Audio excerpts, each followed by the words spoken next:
Hello అండి. అందరికీ నమస్కారం. మ్యూచువల్ ఫండ్స్ అనేది మన అందరి జీవితాల్లో చాలా సాధారణంగా మారిపోయాయి. మనం ప్రతి నెలా సంపాదిస్తున్న అమౌంట్‌లో కొంత భాగం సేవింగ్స్ రూపేణా మ్యూచువల్ ఫండ్స్ ఇన్వెస్ట్ చేస్తున్నాం.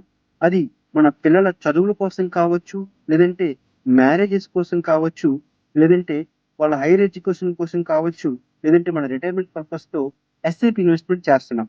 అలా చేస్తున్న ఎస్ఐపి ఇన్వెస్ట్‌మెంట్ తాలూకా కంపెనీ మ్యూచువల్ ఫండ్ కంపెనీ దివాలా తీస్తే మీ డబ్బు ఏమవుతుంది? నిజంగా సేఫా? అసలు ఏఎంసీ అంటే ఏంటి? ఏఎంసీ అంటే అసెట్ మేనేజ్మెంట్ కంపెనీ. మన పెట్టుబడి సంస్థ మాత్రమే. షేర్స్, బాండ్స్‌ని కొని రకరకాల సంస్థలు ఇన్వెస్ట్ చేస్తుంటుంది.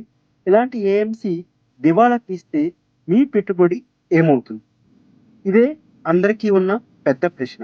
మీ పెట్టుబడి ఏమవుతుంది? మీ డబ్బులు పోతాయా? లేదంటే సేఫ్‌గా ఉంటాయా? సో, మన డబ్బులు చాలా సేఫ్‌గా ఉంటాయండి.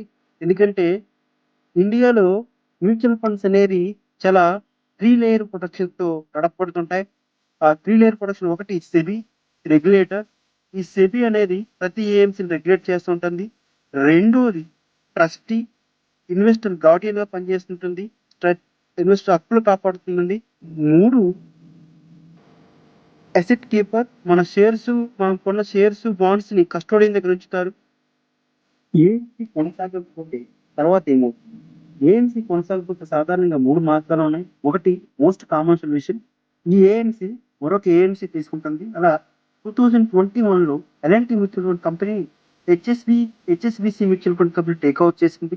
రెండో కామన్ సొల్యూషన్ ఏంటంటే, మీ స్కీమ్‌ని మరొక సిమిలర్ స్కీమ్‌లో మెర్జ్ చేస్తా ఉంటారు. మీ యూనిట్స్ కొత్త స్కీమ్‌లో వస్తుంటాయి. మూడోది ఏంటంటే మూడోదేంటంటే సెబీ నిబంధనల ప్రకారం ఏఎంసీని మూసివేసి నేవను బట్టి మీ డబ్బు తిరిగిస్తారు. వదంతులెప్పుడు వినకండి. పానిక్ అవ్వకండి. సెబీ అప్డేట్స్‌ని పాటించండి. ఒకవేళ ఏఎంసీ దివాలా తీసినా మీ డబ్బు చాలా సేఫ్‌గా ఉంటుంది. ఇలాంటి మరెన్నో విషయాల కోసం the money lab Telugu YouTube ఛానెల్‌ని